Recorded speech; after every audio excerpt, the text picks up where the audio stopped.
বাংলাদেশে এখন থেকে যে কোনো শিশু নির্যাতন, শিশু হত্যা, শিশু ধর্ষণ হলে তাকে 15 দিনের মধ্যে প্রকাশ্যে মৃত্যুদণ্ড দিতে হবে। আজকে রামিসাকে যারা হত্যা করেছে তারা প্রকাশ্যে স্বীকার করেছে, কোর্টে জবানবন্দি দিয়েছে সে কিভাবে হত্যা করেছে, কিভাবে জবাই করেছে, কিভাবে মাথা নিয়ে বালতির মধ্যে রেখেছে, কিভাবে হাত কেটে 2 টুকরা করে দিয়েছে। আমার কথা হচ্ছে আমি চ্যালেঞ্জ করে গেলাম, একটা মানুষকে যদি প্রকাশ্যে ঝুলিয়ে দেওয়া হয় তাহলে এই দেশ থেকে এই শিশু নির্যাতন, শিশু বলাৎকার, শিশু ধর্ষণ, শিশু হত্যা চিরতরে বন্ধ হয়ে যাবে। একটা উদাহরণ নাই আপনি দেখাতে পারবেন যে এই দেশে বিচার হয়েছে। আমি সরকারকে আমিও চ্যালেঞ্জ দিলাম যে রামিসার বাবা যে কথাটি বলেছে যে কোনোদিন আপনারা বিচার করতে পারবেন না, স্টাম্প নিয়ে আসেন লেখা দেই, কই সরকারের কারো কি এত ক্ষমতা নাই এই চ্যালেঞ্জটা গ্রহণ করবে? আমাদের মন্ত্রীরা কোথায়? আমাদের স্বরাষ্ট্রমন্ত্রী কোথায়? তিনি এই চ্যালেঞ্জটা গ্রহণ করুক, দেখা দেখ, আমাদেরকে দেখা দেখ যে আমরা বিচার করতে পারি। একটা রাষ্ট্র কি এতটা দুর্বল যে একটা রামিসার বাবার চ্যালেঞ্জ দিতে পারে না? রামিসার বাবা একজন ব্যক্তি, তার সন্তান হারিয়েছে, সে চ্যালেঞ্জ দিল। সরকার কতটা দুর্ভাগ্য যে সরকার সেই চ্যালেঞ্জ গ্রহণ করতে পারে না।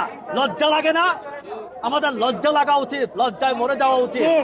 আমি সরকারকে অনুরোধ করব এই চ্যালেঞ্জটা নিন।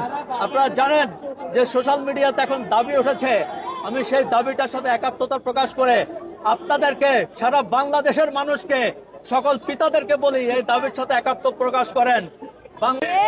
এটি বাস্তবায়ন করতে হবে। এটি আমি আবার পক্ষ থেকে আবারও দাবি রাখলাম এবং এই দাবির জন্য আমরা রাজপথে আছি। আপনাদেরকে যারা বাসায় বাসায় বসে আছেন তাদেরকে বলছি যে আমরা যখনই ডাক দিব আপনারা রাস্তায় নেমে আসবেন। বন্ধ করতে হবে এই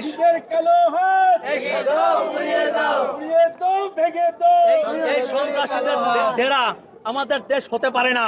বাংলাদেশ এত খারাপ পর্যায়ে যায়নি, এত নিকৃষ্ট পর্যায়ে যায়নি। আপনি আমরা যদি সবাই সতর্ক হই, সবাই সাবধান হই, তাহলে এর থেকে মুক্তি পাবো। মনে রাখবেন, আমরা যদি আজকেও প্রতিবাদ না করি, আজকেও রাস্তায় না নামি, তাহলে আমাদের প্রত্যেকের কিন্তু রামিসার বাপের মতো অবস্থা হবে। আমরা দাঁড়ে দাঁড়ে কাঁদবো, আমাদের কাছে কেউ দাঁড়াবে না। আমি ব্যক্তিগতভাবে বলি, যারা সন্তানের পিতা আছেন তাদের সন্তানকে যদি এই দেশে বাঁচাতে হয়, নিরাপত্তা দিতে হয়, আমাদের রাস্তা নামতে হবে, প্রতিবাদ করতে হবে এবং আমাদের প্রতিবাদ করে বেঁচে থাকতে হবে। আমি এই দাবিটি আপনাদের মিডিয়ার মাধ্যমে সবার কাছে করলাম যে আমাদের সকল সন্তানদের নিরাপত্তার স্বার্থে যে কোনো হত্যা, ধর্ষণ, শিশু নির্যাতনের রায় 15 দিনের মধ্যে কার্যকর করতে হবে। কারণ আমরা দেখেছি কোন রায় দীর্ঘদিনের কারণে বাস্তবায়ন হয় না বাংলাদেশে। আপনারা রসু পাগলার কথা জানেন। রসু পাগলা 11টি শিশুকে ধর্ষণ করে হত্যা